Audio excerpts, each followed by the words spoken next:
no, they tried really hard. They tried hard for 80 minutes this week, which was really good, which is why I was pleased.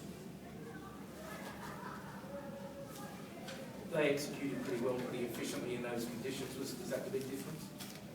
It helps. It helps when you're got so much of the footy. Penalty count, I think, was 13-6 against you guys. Disgrace.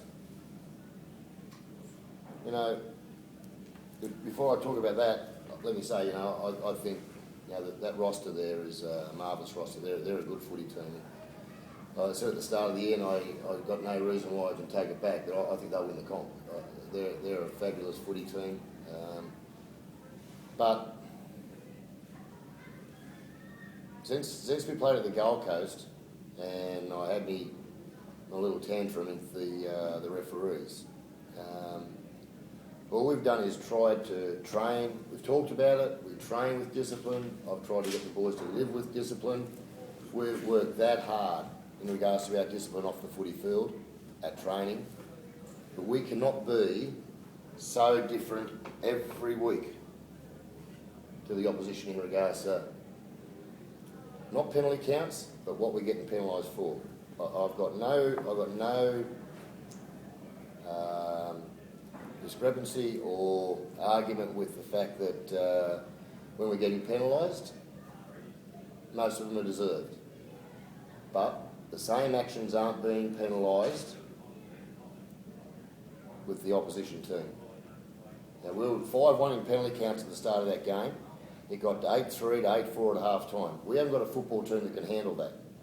And yet, I'm not blowing up about the penalties and all the penalty count, but the opposition isn't copping the same as we're copping. And I will be very careful what I say, because I don't want to bring my club into disrepute again, or the game into disrepute. But I've got to stand up. I've got to say that for the fans that follow us and for my players. And it wouldn't be right of me if I didn't. There was a part of that game there where it goes penalty, para, gets played on, it goes down the field 10 metres, we get penalised. They go up the field, they score a try. Now, I just don't see how that's the same as the opposition. It's ever since I've had that problem at the start of the year, to keep my job, I don't communicate with Daniel Anderson, because I don't agree with what he's doing. And I know a lot of other coaches, or most, are the same in regards to my thoughts. So I have Dean Pay do all my communication. Every week, Dino's bashing his head against the wall in regards to shining things that we were penalised for, yet shows Daniel Anderson, and he agrees, but yet nothing is done. I don't know what his job description is, but I don't believe it's being fulfilled. It's very, very frustrating.